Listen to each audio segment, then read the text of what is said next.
With anything in the realm of leaks, I always try and be very, very transparent. Again, that this could be true, could not be true. There is a screenshot floating around. I am not going to post it because WB has such a massive, well, we're past the first 15 seconds of the video, so I guess I could say they've got a pretty big hate boner whenever anyone shows actual stuff that they did not do their due diligence to protect.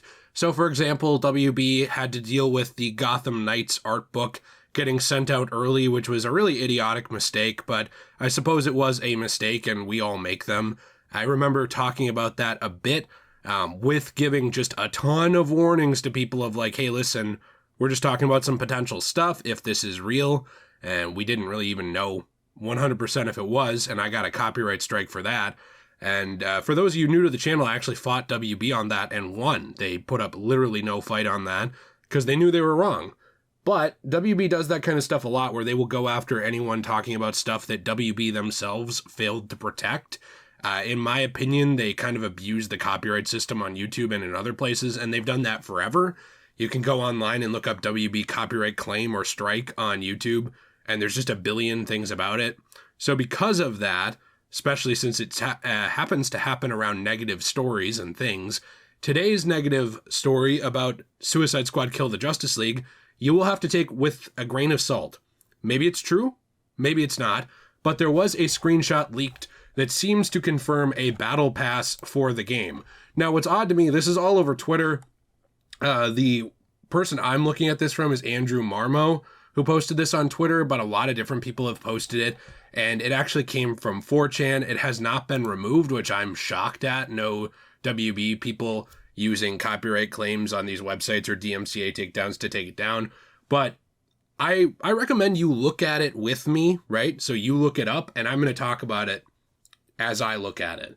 So this seems to confirm a lot of stuff with the game, including things like a looks menu, loadout, talents, social, a battle pass, a store for the game, which, let's be honest, every game has now, codex, which I'm sure is lore type stuff, and of course options. Now, over on the left hand of the screen, they have messages of the day, which is very live servicey. They do have the chapter select, or the ability to play either by yourself on private or with other people. They have matchmaking, game modes, chapter select, like I said, difficulty, and the ability to just play. Now, VGC has supposedly confirmed this leak. They say, at least to my understanding, that it does match some of the stuff that they've seen in terms of being verified by a VGC source. It's understood to originate from a recent test build of the game. But when it comes down to the leak, I think the biggest thing people are talking about is the Battle Pass, and that's something I wanted to talk to you about for a few minutes and get your thoughts on, because I'm not surprised there's a store icon.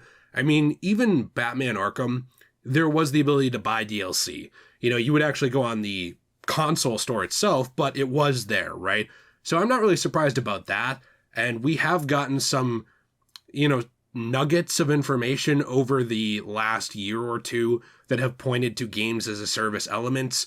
I think that for me, I will say that I have a little more patience for some of this stuff than some of you guys do, but I'm not a fan of it. So here's what I mean by that, because I want to clarify. One of the big things that drew me to Arkham, one of the big things that draws me to superhero games especially, is not being Marvel's Avengers. If you like that game, that's great. I'm happy for you. There's some fun stuff about it. But in general, the idea of having to go on, having to complete certain activities to level up factions or to get, these resources and then the ability to spend $20 a skin or whatever, stuff like that, to me personally, as I've gotten older, that's not super appealing. One of the main reasons for that is just the amount of video games that are out there.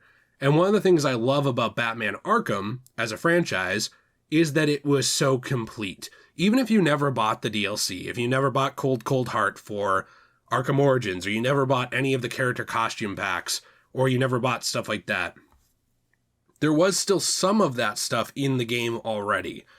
So, for me, I'm kind of worried about the idea of both an in-game store and a battle pass on a premium game. And when I say premium, I mean it's not free to play. It's not a free game. This is a $70 or whatever, wherever you live, release that then has a battle pass. And I know that we're getting used to seeing that. We're getting used to seeing that because of things like Marvel's Avengers. We're getting used to seeing that because of things, obviously, like the Call of Duty games, or even now, I would argue, there's a pretty big battle pass structure in things like NBA and other sports games. And I understand that, but I don't like it. And the reason I don't like it is, one, I'm already paying a bunch of money for this game. Two, this is the same company that gave us Arkham, which to me, I'm fine with DLC packs, okay? That's just where I'm comfortable with. I enjoy that kind of stuff. Like, hey, a few months later, we released a story expansion, that kind of stuff. Cool, I'm all for that, actually. One of my favorite structures with gaming is actually how, despite the glitches, Bethesda has done some of their more single-player releases, where it's like, hey, we gave you Skyrim. Okay, well now here's the Dragonborn DLC. It adds like 40 hours of gameplay. Oh, that's like, 20, 30, 40 bucks, whatever. That kind of stuff I think is really cool. I love it. But when it comes down to the battle pass and things like that, or buying individual skins, etc., I'm not saying that I would never buy an outfit for Harley or something like that ever in my life, but it's not really something that I want to see paired with a battle pass. Battle passes are really starting to annoy me, and the reason for that is just because of how frustrating it is that you are expected to keep up with everything. Every game that comes out now, and I am exaggerating, but every game that comes out feels like it is a job, right? It feels like so many of these games, it feels like, hey, buddy, what's your work schedule look like? Well, I'm grinding Suicide Squad, Kill the Justice League today. How about you? Oh, I'm grinding the new Apex season. Oh, cool. Well, if you're at the top tier, you might as well hit on, Fortnite over there. All right. I'll go to Halo Infinite after that. It's like there's so many things that are so battle pass oriented. And to me, it's getting really exhausting.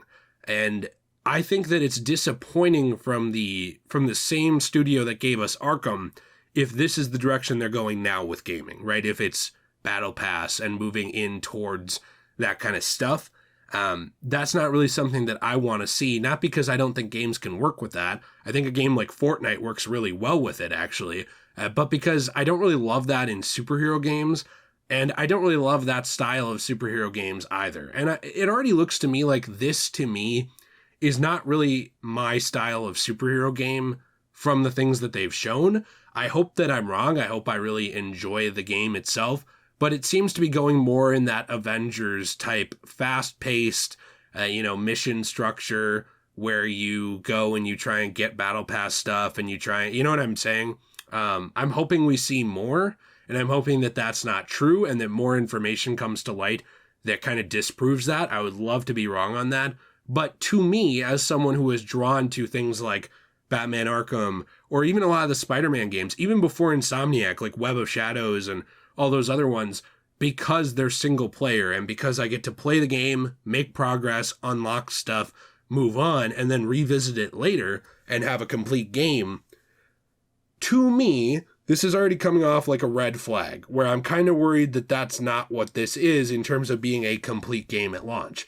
Now, I have seen other stuff going on in terms of, oh, well, this game is actually going to be very well balanced. And VGC was talking to a source about this, where it was kind of like, it's going to be balanced and it's not going to be like you start out weak and like the battle pass or purchases make you better or anything like that. And that's cool. But I just don't have time for this kind of game anymore. I know for me in my life, I have time for my family, obviously, and I have time for single player games because I can take them at my pace, and I have time for casual stuff. But FOMO, and if you don't know what that is, the fear of missing out, where you kind of push these limited time things where there's battle passes, and hey, maybe you didn't get the season 1 Harley skin. Well, good luck now. It's not available anymore. That kind of stuff, it's not something I have very much time for at all anymore. And I don't even make the amount of money where I would want to go, even if I wanted to do this, and just buy all the tiers anyway. I don't really try and shame people for how they spend their money. For me, that's not really something I like doing, though, in games like this. So it feels to me like if this is the direction that they're going, it's something where if I'm not going to dedicate a bunch of my time to this game specifically, there's going to be stuff in the future that I just don't have because I didn't unlock it in the Battle Pass. Then, of course, if there's seasonal battle passes, that's going to be even more like this, where there's more and more items that I will never get as a player. And that actually makes me not want to go back to the game. So for me, I'm looking at this and I'm thinking, this looks like a fun playthrough game. I'd love to see what's going on with these characters, and I want to see the next step of the Arkham world. And there have been so many leaks around the story, most of which I think are probably false just because they sound absolutely brain dead. They sound really bad for a lot of them, which you can look into yourself. I'm not really talking about those here. I'm more talking about game structure. But for me, I'm kind of looking at it and seeing, well, this looks like it could be a fun game to play through, but if it has this structure, I don't really know if I'm going to want to go back to it. It's not like things like Fallout New Vegas. It's not like things like Batman Arkham City. It's not like things like Assassin's Creed Brotherhood, which I've been replaying over on Degenerate Plays, my Let's Play channel. If you want to check that out, the link is in the description down below, where we all hang out together and have a fun time. It's not like stuff like that. It's more like Call of Duty. It's more like NBA and that kind of game when you start introducing these features, especially in a fully paid game. One thing that does add validity to this to me, and you're going to have to be looking at the screenshot itself when we talk about this if you want to see it. Again, I'm not showing it because I'm not giving WB an out to take a dump on me again. One thing that adds validity to this, though, is the fact that when it comes to test builds, to give you a tiny bit of insider knowledge, which I'm sure a lot of you already know, there are identifiers on your actual test build per user or per group of users. So say you're part of Group A for testing Call of Duty Black Ops 69, Rise of My Dragon. Say you're there, right? And you are in Group A. Well, there's going to be some identifiers on your screen, whether it be a transparent logo, or should I say like watermark that says some of your identifiers on it that you can see through, or there's going to be other stuff like that that identifies you as the player. So say I'm on that Group A, I can't just be like, hey, I'm going to whip out my phone or go on OBS or go on my Elgato gaming software and record this and put it on the internet. Hey, look, it's level 1 of Suicide Squad. I can't do that, right? I could do that. And once it's out there, but I will get sued into the ground and I will lose my job because I signed an NDA when working on this. And it doesn't matter if I'm as low in the company, and I say that nicely, as a game tester, because they're basically just hired workers. At that point, they're not really seen as part of the company, unfortunately, at least in all the companies I've talked to. Or I'm a head developer. There's going to be stuff on that game that has an identifier where you can tell it was me leaking it. Why am I telling you all of that? Well, one, I think it's kind of interesting, but two, there actually is a ton of that stuff on the screen. If you look closely at the screenshots, there is stuff like that in the top left, where there's some stuff crossed out. There's some stuff like that also on the top right, where it's got stuff crossed out in terms of the build stuff and the client UID or UUID, along with some other numbers that look like they could actually, I don't really know, but those numbers look like they could correspond to a specific test server or a specific group. And then, of course, there is things going on like the frame rates and other stuff like that. It looks like it's in 60 FPS. That's on the main menu, so who knows if it stays that way completely in the game. And then, of course, at the bottom, you do see characters where it's listing the characters and it says bot underneath because it's not a person. And then, of course, the character that this person has selected is Captain Boomerang. And that character itself has the identifier crossed out, likely because it would specifically say exactly who they are. So to me, this could also all be false, right? You could doctor up this image, and there's people who can certainly do that kind of stuff. But that does add some credibility to me for this, because that's something I know from people I've talked about in game, or talked to in game testing and development in the past, who have contacted me and I've had working relationships with and spoken to. That is something that really does actually match it. And it also matches builds of games I have seen before they come out, which ironically I pretty much never talk about because I don't want to get in trouble or get someone in trouble. I just kind of absorb the information and move on. And so sometimes I will tell you guys, sometimes when I say, hey guys, I'm a little worried about this thing here and what it's looking like, sometimes it is because I've seen something, not always, and I can't show you what it is. So I try not to just hardcore bring that up because that would be a little obnoxious. And basically then I'm just saying, like, which source, trust me guys, it came to me in a dream. I can't show you though. But this is something that matches my knowledge of how these things work from my time working around the video game industry. However, I don't work in it. okay? So I'm not an expert. I'm just a fan like the rest of you with opinions who happens to talk to certain people who actually do work in this industry. This whole thing has not been corroborated to me. There are times around the Batman and DC stuff where people reach out to me specifically from companies and say, hey, look, this is real. Or, hey, that's not real. Don't do that. Or, hey, look, for me, you know, when I was contacted with the Gotham Knights art stuff from the Collector's Compendium, that was someone in essentially around the company, and they deleted pretty much all trace of who they are. So there was really no way to actually confirm that, but it all ended up being real, you know? So what I'm saying is this has not been confirmed to me, but VGC themselves say that it seems to be real. I'm interested to hear your thoughts down below. I could be wrong. You know what? They could implement this, the best battle pass I've ever seen. It could be like $3. It could have the best stuff ever. They could do the Halo Master Chief Collection method where like it's there forever. And if you want to go back and get season 1 stuff, you just use credits or whatever to, you know, get that, and you unlock those credits in game. You don't buy them. Cool.